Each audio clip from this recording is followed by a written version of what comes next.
오늘 은혜 받으실 하나님 말씀은 창세기 39장 1절에서 3절 본문으로 요셉의 형통과 요셉의 믿음, 요셉의 형통과 요셉의 믿음이라는 제목으로 하나님의 말씀을 전하겠습니다. 경제학 교수가 이렇게 지금 수업을 하고 있는데 큰 그릇을 가져다 놓고 이제 한 15cm 정도의 돌을 그릇에 담으라고 했어요. 그러니까 금방 담죠.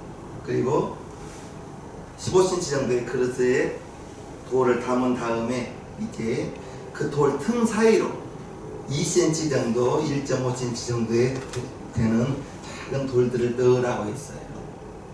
그럼 들어갈 그 틈으로 그 다음에 이제 고운 모래를 위에다 뿌려봤어요. 그러니까 작은 돌틈 사이로 모래가 스며들겠죠. 들어갑니다. 그 다음에 더 이상 들어갈 것이 없는 줄 알았는데 물을 부어봤어요. 그랬더니 모래 사이로 물이 스며들더라는 거예요. 그러면서 학생들에게 왜 이러한 실습을 하는 줄 아냐고 그랬더니 머리가 좋아야 됩니다. 지혜가 있어야 됩니다. 그러더라는 거예요. 학생 중 한 분이. 그러니까 교수님이 그 대답도 맞지만 순서를 여러분들에게 가르쳐 주기 위해서 처음에 물을 가득 채운 다음에 모래를 부으면 물이 넘치겠죠. 그리고 모래 부은 위에다 작은 돌을 부으면 또 물이 넘치겠죠. 즉 무엇이든지 순서가 중요하다는 거예요. 1번보다 2번을 앞에 해서는 안 되겠죠. 중요한 것은 순서대로 해야 되는데 오늘 요셉의 형통과 믿음에 대해서 설명할 텐데 우리가 여기에서도 형통이 1번이 되면 안 됩니다. 즉 형통하기 위해서 믿음을 지키려고 하면 안 되고 믿음의 생활을 하다 보니 믿음을 지키다 보니 하나님이 복을 주셔서 형통합니다. 그러면 순서가 맞는 거예요. 순서가 보통 많이 그래요. 하나님께서 내게 복을 주시면 내가 당신을 위해서 내가 이런 것도 하고요 이런 것도 하겠습니다. 어찌 보면 맞는 것 같아요. 나 복 주면 나 그렇고 의리 없는 사람 아닙니다. 하나님 나 복 주십시오. 나를 복을 줘보세요. 그러면 내가 이렇게 하고 이것도 하고 이것도 하면서 우 목사님 내가 잘 돕겠습니다. 뭐 어떻게 보면 맞는 것 같은데 하나님은 복 받은 다음에 일하려고 하지 말고 지금 너희가 가지고 있는 것으로 주의 일을 하라라는 것이 하나님의 뜻입니다. 하나님은 우리에게서 없는 것 가져다가 주의 일을 하라고 하지 않아요. 우리에게 있는 것을, 여러분들에게 있는 것으로 주님의 일을 하기를 원하시는 것이 하나님이십니다. 오늘 2절과 3절을 한번 살펴봅니다. 여호와께서 요셉과 함께 하심으로 그가 형통한 자가 되어 그 주인 애굽 사람의 집에 있으니 그 주인이 여호와께서 그와 함께 하심을 보며 또 여호와께서 그의 범사에 형통케 하심을 보았더라. 2절과 3절에 형통케 하심을 보았다. 형통이라는 말이 나와 있는데 이 형통이라는 말은 모든 일이 뜻대로 잘 되어가는 것, 이것이 형통인 거예요. 우리가 2절과 3절을 살펴볼 때 형통케 하심을 보았더라 그 앞에 분명히 하나님이 여호와께서 요셉과 함께 하심으로, 즉 그냥 형통한 것이 아니라 하나님께서 요셉과 함께 하시니까 형통케 되었다. 먼저 하나님이 함께 하시니까 요셉이 형통했다지. 할렐루야. 먼저 순서가 중요하다고 했습니다. 요셉은 17살 정도, 17살에 애굽에 노예로 팔려갔어요. 인신매매를 당했어요. 형들이 팔아버렸어요. 형들이 애굽 상인들에게 요셉을 팔아버렸습니다. 동생을 팔아버렸습니다. 여러분들이 잘 아시다시피 보디발 장군, 시위대장, 바로의 경호대장, 시위대장 그 집에 팔려갔는데 수년 후에 그 가정의 총무가 된 것을 여러분들이 잘 알 거예요. 요셉은 집안일을 하든지 들의 일을 하든지 모든 일이 잘 되었어요. 가정의 집사가 되어서 이제 좀 살만했는데 누명을 쓰죠. 누명을 쓰고 감옥에 갇히게 되었을 때에도 간수장이 요셉을 잘 봐서 모든 죄수를 요셉의 손에 맡겼어요. 그리고 2년 정도가 흐른 다음에 애굽의 총리가 되었죠. 하나님은 2년이라는 기간 동안 요셉에게 필요한, 요셉이 감옥에 갇힌 그 감옥이 바로의 신하들이 갇힌 옥이에요. 20절을 한번 봅니다. 20절, 이에 요셉의 주인이 그를 잡아 옥에 넣으니 그 옥은 왕의 죄수를 가두는 곳이었더라. 요셉이 옥에 갇혔으나, 즉 지금 보디발 장군의 집에서 누명을 쓰고 옥에 들어갔는데 그 옥은 보통 일반인들이 갇힌 옥이 아니고 누가 갇혀 있다고요? 왕의 죄수들, 왕께 죄를 범한 사람들. 그러면 왕이 일반 사람들과 어울리지 않잖아요, 보통. 즉 왕의 신하들, 왕의 죄수들, 왕께 죄 지은 사람들이 갇힌, 쉽게 말하면 행정적인 사람들, 그러한 나라 일을 하는 사람들이 갇힌 곳이 요셉이 갇힌 곳이라는 거예요. 요셉은 옥에 갇혀 있을 때 그 옥에서 누구를, 중요한 사람 2명을 만나죠. 어떤 사람들을 만나죠? 떡 굽는 관원장, 술 빚는 관원장, 술 맡은 관원장, 이 2 사람을 만나는데 관원장의 꿈을 기가 막히게 해석해 주었어요. 그리고 술 맡은 관원장이 이제 요셉이 해몽해 주기를, 당신은 3일 안에 모든 누명을 벗고 옥을 나갈 텐데 나는 히브리 사람으로 내가 감옥에 들어올 만한 일을 저지른 적이 없습니다. 당신이 나가거들랑 꼭 내 사정을 말해주세요 라고 술 맡은 관원장에게 부탁을 합니다. 40장 14절 보면 당신이 특이하거든, 나가거든, 나를 생각하고 내게 은혜를 베풀어서 내 사정을 바로에게 고하여, 나는 들어올 만한 사람이 아니, 나는 억울하게 들어왔으니 내 사정을 바로에게 고하여 이 집에서, 옥에서 나를 건져내소서. 나는 히브리 땅에서 끌려온 자요, 여기서도 옥에 갇힐 일은 행치 아니하였나이다. 나는 감옥에 들어올 만한 그러한 잘못이 없으니 나의 억울한 사정을 당신이 나가거들랑 임금님께 내 사정을 아래서 나를 좀 구원해 주세요. 술 맡은 관원장에게 그렇게 부탁을 했어요. 사람이 화장실 갈 때만 올 때만 달라요. 분명히 요셉의 손을 꼭 붙들고 걱정마, 임금님이 나를 아주 신임하니까 내가 꼭 너의 사정을 이야기해 줄게 하고 나갔습니다. 그리고 깜빡 잊어버렸어요.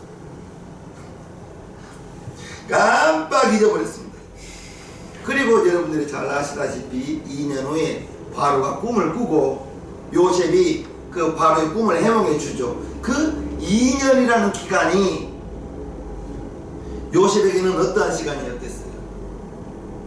아마 요셉은 하루하루 언제쯤 나에게 좋은 소식이 있으려나, 언제쯤 나를 끄집어내 주려나, 아마 날마다 술 맡은 관원장이 자기의 억울한 사정을 풀어주기를 손꼽아 기다렸을 거예요. 그러면서 기다릴 줄 아는 것을 배웠을 것이고, 아멘. 인내할 줄 아는 걸 배웠을 거예요. 그리고 그 옥이 어떤 옥이라고 했죠? 왕의 죄수들, 즉 나라 일을 하는 사람들이 갇힌 옥이기 때문에 모르기는 몰라도 국방부 일한 사람에게는 군사를 어떻게 움직이는 것을, 경제 범죄를 저질러서 감옥에 갇힌 사람한테는 나라 운영하는 그러한 방법을, 행정적인 일을 하던 사람이 갇힌 사람에게는, 즉 요셉은 그 2년이라는 기간 동안에 그 옥에서 나라의 살림을 하는 총리가 되는데 부족함이 없는 그러한 공부를 아마 했을 것 같아요. 왕의 죄수들이 갇힌 그 옥이었기 때문에. 그 2년 동안 이제 참고 인내하고 기다리면서 왕의 죄수들로부터 나라를 운영하는 방법을 배우지 않고는 어떻게 일국의 그 강대국 총리라는 직을 감당할 수가 있겠습니까? 그렇죠. 요셉이 애굽에 17살에 팔려가서 애굽의 총리가 된 것은 30세였습니다. 즉 13년 후에 13년 동안 정말 고생. 그러나 요셉의 13년 후 30세에는 애굽의 총리가 되었으니 기가 막힌 형통이죠. 얼마나 출세했습니까?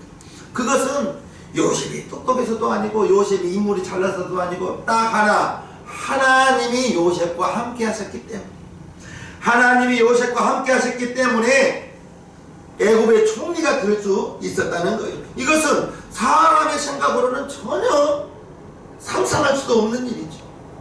하나님께서 요셉과 함께 하셨기 때문에 가능한 것이라고 생각합니다.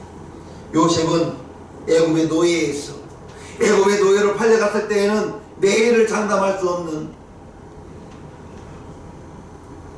그때는 노예라는 신분은 주인에게 속한 짐승과 똑같은 취급을 받은 짐승의 재산이었어요. 주인의 재산인 거예요. 죽여도 할 말 없고. 그러한 요셉이 애굽에서 노예에서 애굽의 총리로 등용될 수 있었던 것은 하나님께서 함께 하셨고 하나님께서 요셉에게 믿음을 보았다라고 저는 오늘 말씀드리고 싶습니다. 아멘. 믿음을 잘 지켰기 때문에 이렇게 요셉이 형통할 수 있었던 것은 요셉이 하나님을 향한 그러한 믿음이 있었는데 그 믿음이 무엇인지 오늘 살펴보고자 합니다.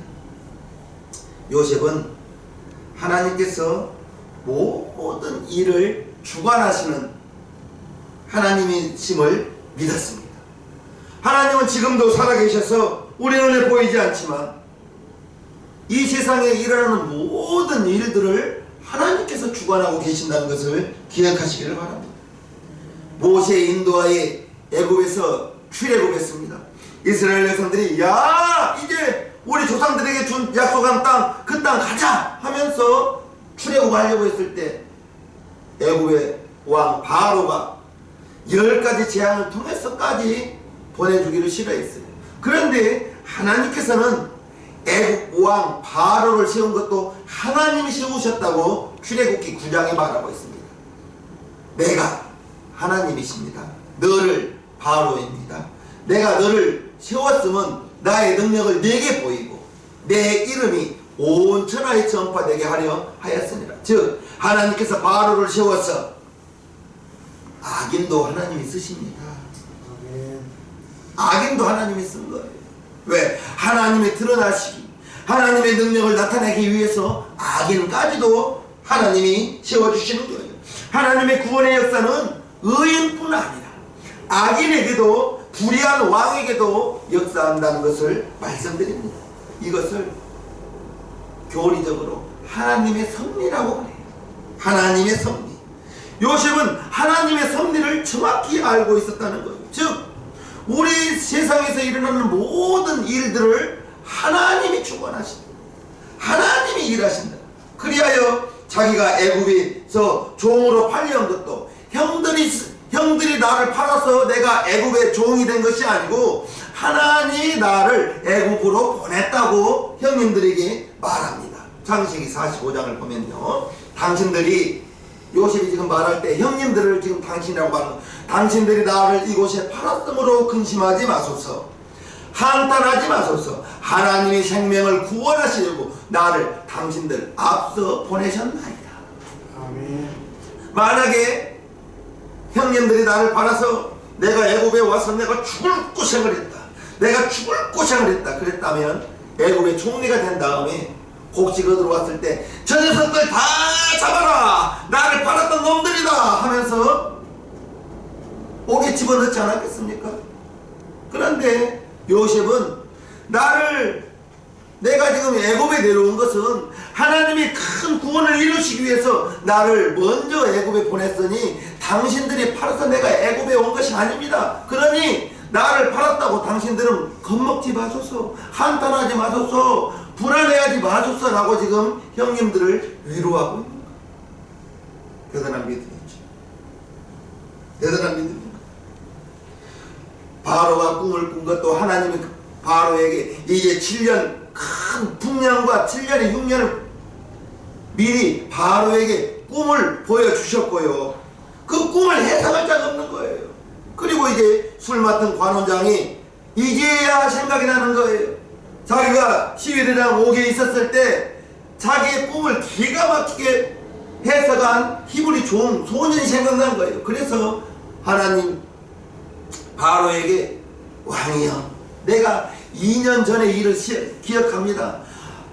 바로 왕, 당신이 그러한 꾼 것은 히브리 소년, 그 요셉이라는 소년을 부르면 기가 막히게 해석할 것입니다. 그를 부르십시오 해서 요셉을 불렀을 때 요셉이 이와 같이 말합니다. 현대인의 성경으로 읽어드리겠습니다. 그래서 요셉은 나는 할 수 없지만 하나님이 왕에게 그 꿈의 뜻을 말씀해 주실 것입니다 하고 대답하였다. 나는 할 수 없지만 하나님이 나를 통해서 당신에게 그 꿈의 해석을 들려드릴 것입니다. 즉 하나님께서 당신에게 꿈의 해석을 들려줄 것이라고 지금 말씀하고 있는 거예요.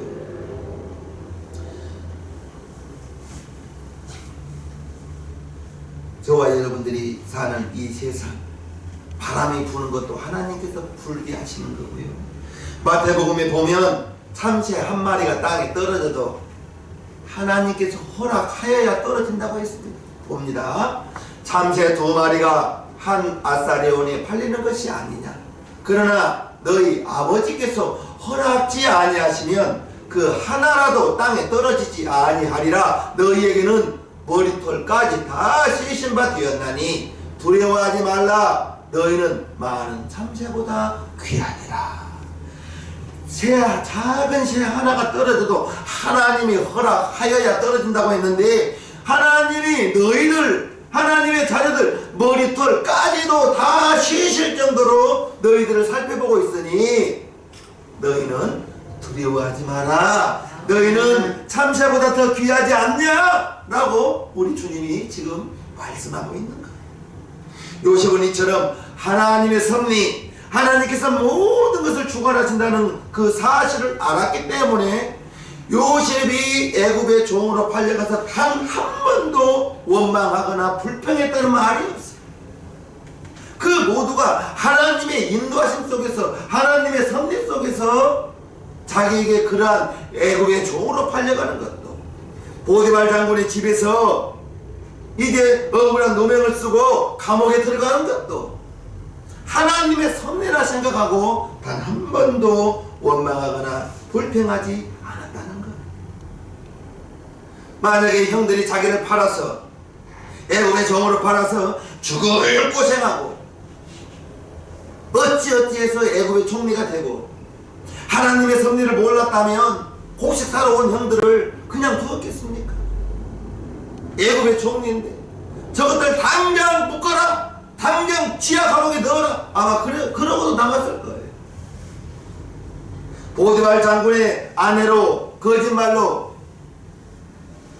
옥에 갇혔을 때 총리가 되자마자 그 부인 잡아와, 내가 아주 억울한 누명을 썼다고 원수 갚지 않았겠냐고.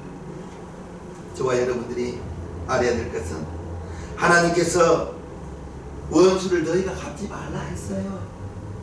여러분들이 어떠한 일을 당하든지 무슨 일을 겪었든지 원수를 우리가 갚지 말래요. 그리고 히브리서 보면 이렇게 말씀합니다. 원수 갚은 것이 내게 있으니 내가 갚으리라 하시고, 또 다시 주께서 그의 백성을 심판하리라 하신 말씀하신 것을 우리가 아노니 여러분들에게 말씀드립니다. 여러분들이 원수 갚으려면 내가 당한 일 그대로, 아니죠, 내가 한 대 맞았으면 마음은 그렇잖아요. 내가 한 대 맞고 나는 쫓아가서 3대 4대 더 세게 때려주고 싶은 게 우리 마음 아니겠습니까? 똑같이 해준다거나 아니면 그 이상으로 해주고 싶죠. 그것이 사람의 마음인데 우리 하나님께서는 원수 너희가 갚지 마, 내가 갚아줄게 라고 말하고 있는 거예요. 하나님께서 우리에게 원하시는 것은 원수를 너희가 당했거들랑 2배 10배로 갚아주라 하는 것이 아니고, 하나님은 우리에게 원수를 사랑하라, 원수를 사랑하라. 하나님께서 우리에게 원하시는 것은 원수를 사랑하고 원수를 용서하는 거예요.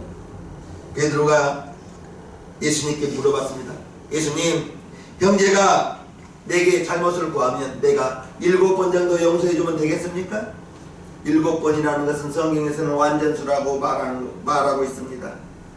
그 이상 7번은 완전수로서 이 정도면 그래도 나 칭찬받을 만하지요? 라고 말했을 때 우리 예수님은 아니야, 70번을 7번이라도 용서해 라고 마태복음 18장에 말합니다. 그때에 베드로가 나와 가로되 주여, 형제가 내게 죄를 범하면 몇 번이나 용서하여 주리이까? 7번까지 하오리이까? 예수께서 가라사대 내게 이르노니 7번뿐 아니라 70번씩 7번이라도 할지니라.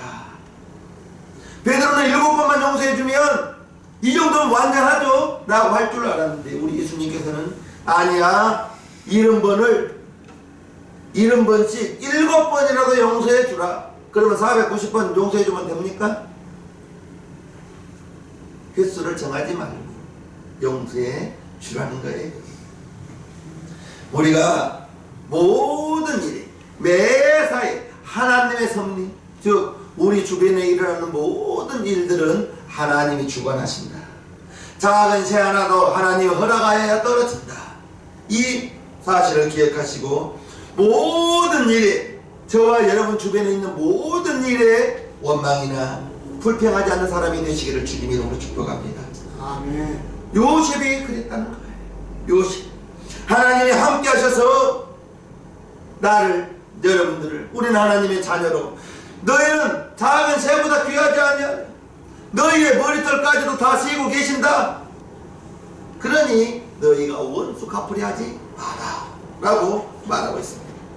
요셉은 하나님께서 모든 일을 주관하시는 그 하나님의 섭리를 알고 있었기 때문에 원망과 불평하지 않았다는 것을 말씀드립니다. 두 번째, 요셉은, 하나님은 좋지 않는 환경이든 좋은 환경이든 좋지 않는 환경 속에서도, 좋지 않는 일 가운데서도 얼마든지 형통케 하시는 하나님임을 알았다는 것을 말씀드립니다. 우리의 생각으로는 좋은 환경에서만 좋은 결과가 나올 것 같은데 아닙니다. 우리 하나님은 죽은 자도 살리시고 없는 것도 있게 하시는 하나님 믿으시면 아멘 하시기를 바랍니다. 없는 것도 있게 하시고 죽은 것도 살리시는 그 하나님이시기 때문에 좋은 환경에서 좋은 결과가 나오는 것이 아니라, 하나님은 없는 것도 있게 하시고 물로 포도주도 만드신 분 아닙니까? 거친 파도와 거친 바람도 고요하라 잔잔하라 하면 즉시 고요하고 잔잔해져 버리고, 죽은 지 나흘이나 되어서 냄새가 나는 나사로도 예수님이 나사로야 나오라 그 한마디에 죽은 자가 벌떡 일어나 나오는 하나님. 저와 여러분들이 알아야 될 것은, 하나님은 전지전능하셔서 좋지 않는 환경 속에서도, 좋지 않는 일 속에서도 우리가 좋은 일을, 은혜와 복을 받을 수 있다는 것을 꼭 기억하시기를 바라면서, 요셉은 좋지 않는 환경 속에서도 원망과 불평을 하지 않았다는 것. 믿음을 잘 지키면 내일의 축복이 다가온다는 것을 말씀드립니다.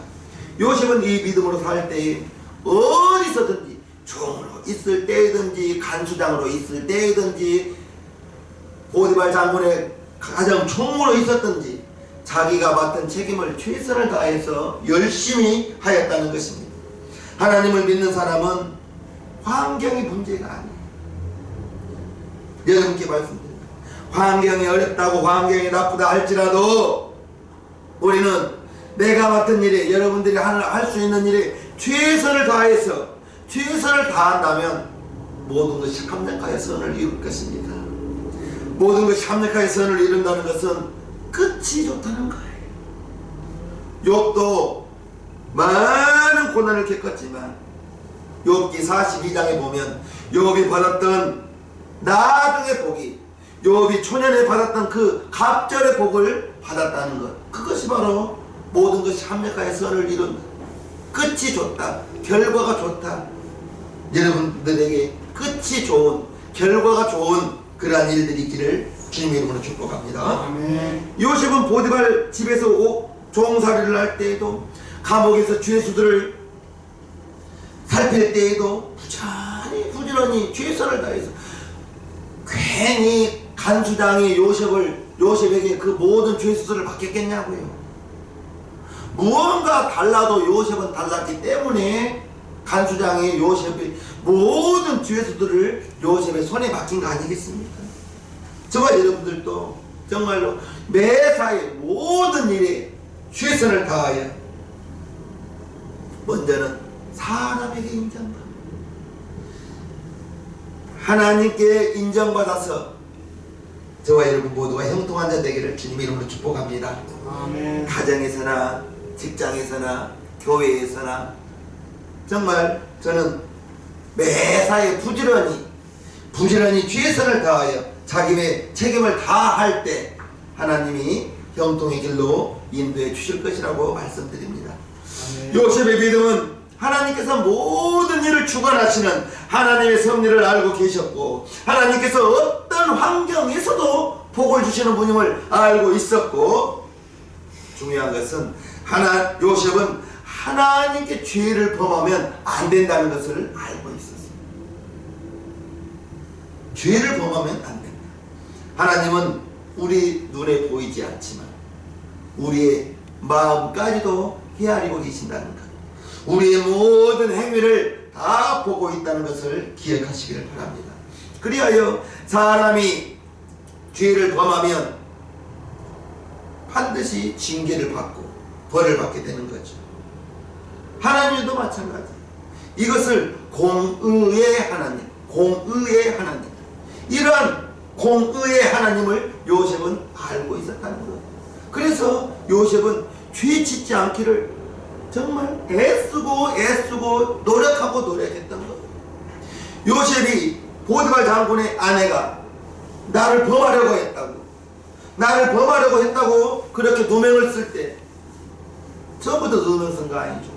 요셉을 자꾸 눈치다는 거예요. 한쪽 눈을 깜짝깜짝 하면서 자기하고 좀 사귀자고. 요셉이 아마 현빈처럼, 남자 배우 현빈 예쁘게 잘생겼잖아요. 뭐 남자가 봐도 멋있잖아요. 그렇게 준수한 청년으로 성장해 있으니 보디발 장군이 얼마나 바빠요. 집에 있는 시간보다 나가 있는 시간이 더 많기 때문에 이 부인이 자꾸 요셉에게 눈짓을 하는 거예요. 자기하고 사귀자고.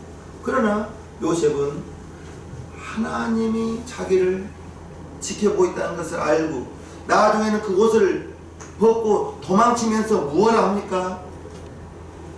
이 집에는 나보다 큰 이가 없으며 주인이 아무것도 내게 금하지 아니하였어도 금한 것은 당신뿐이니 당신은 자기 아내임이라. 그런즉 내가 어찌 이 큰 악을 행하여 하나님께 득죄하리이까?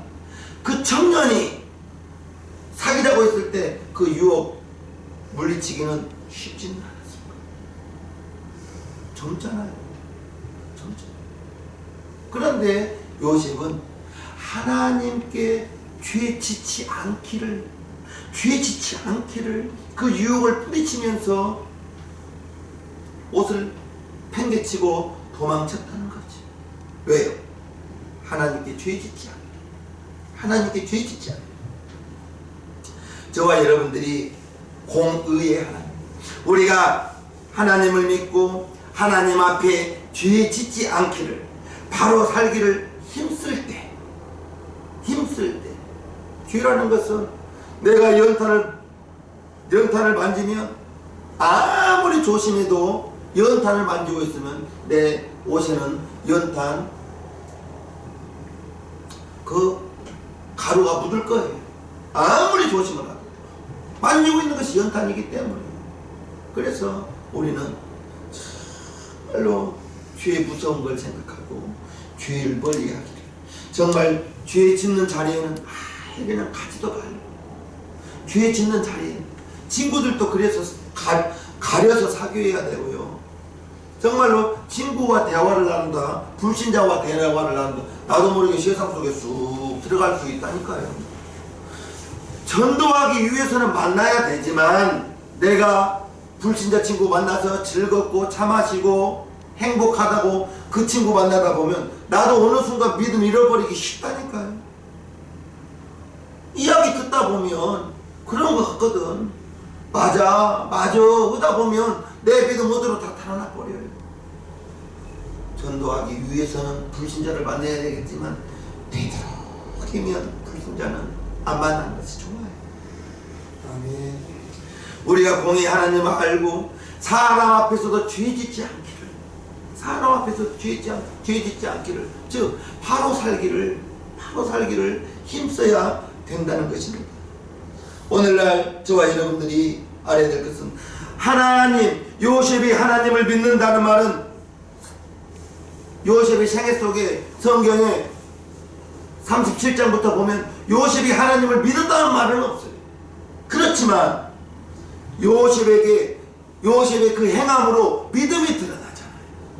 믿음이 드러나는 것입니다. 어떤 어려운 처지에서도 요셉은 원망하지 않고 불평하지 않고 하나님의 그 섭리를 알면서 작은 새 하나도 하나님이 허락하지 않으면 떨어지지 않는다, 그 믿음을 있기 때문에 요셉은 원망하거나 불평하지 않고 하나님의 인도하심을 기억하면서 바라면서 모든 것이 참역한 선을 이룰 것이라는 그러한 믿음을 가지고 매사에 최선을 다하여 애쓰고, 사람 앞에서도 하나님 앞에서도 죄 짓지 않기를 애쓰고 노력했다는 걸 오늘 말씀을 드립니다.